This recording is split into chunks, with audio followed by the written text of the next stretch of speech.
The responsibility to protect means that the international community must take responsibility for preventing atrocities when no one else does. We must protect the victims of genocide, war crimes, and crimes against humanity when no one else will.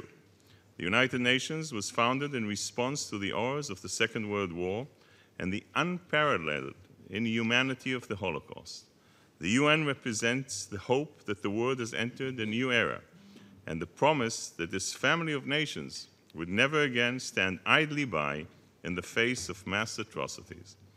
Tragically, in the 21st century, the responsibility to protect is as relevant as it was in the last century.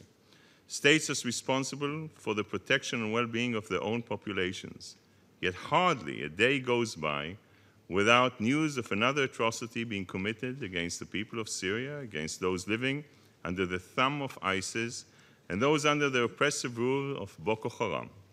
Israel supports R2P's prescription that when states manifestly fail to live up to their responsibilities, the international community may take timely and decisive action.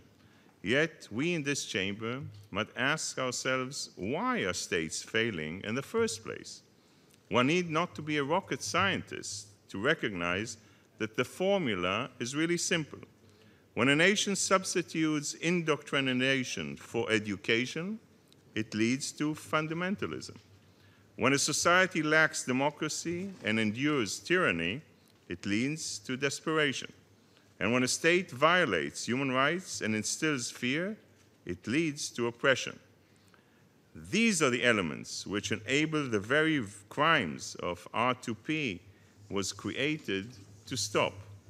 If protection really is our goal, then the best form of intervention is prevention. The international community must promote free and open societies today to preempt the brutalities of tomorrow. Mr. Moderator, Israel stands squarely behind the three pillars of the R2P, which reaffirmed last month by the Secretary General in his report. Israel wishes to stress that it regards each of the three pillars as equally important.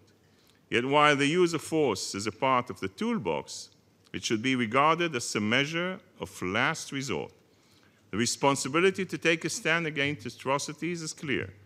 Unfortunately, some UN member states have a history of exploiting the ideals of this institution to further their own agenda. The international community must be vigilant to guard against the abuse of this important principle. Mr. Moderator, next week we will celebrate the holiday of Rosh Hashanah, the Jewish New Year. Rosh Hashanah is a day of reflection, a time to resolve to create a better world. Let us resolve to fight the hatred and intolerance that leads to atrocities. Let us resolve to foster an environment of respect for all people, which embraces minority rights and welcomes tolerance and pluralism. And finally, let us resolve to unite in our responsibility to protect those who cannot protect themselves and be on the right side of history. Thank you, Mr. Moderator.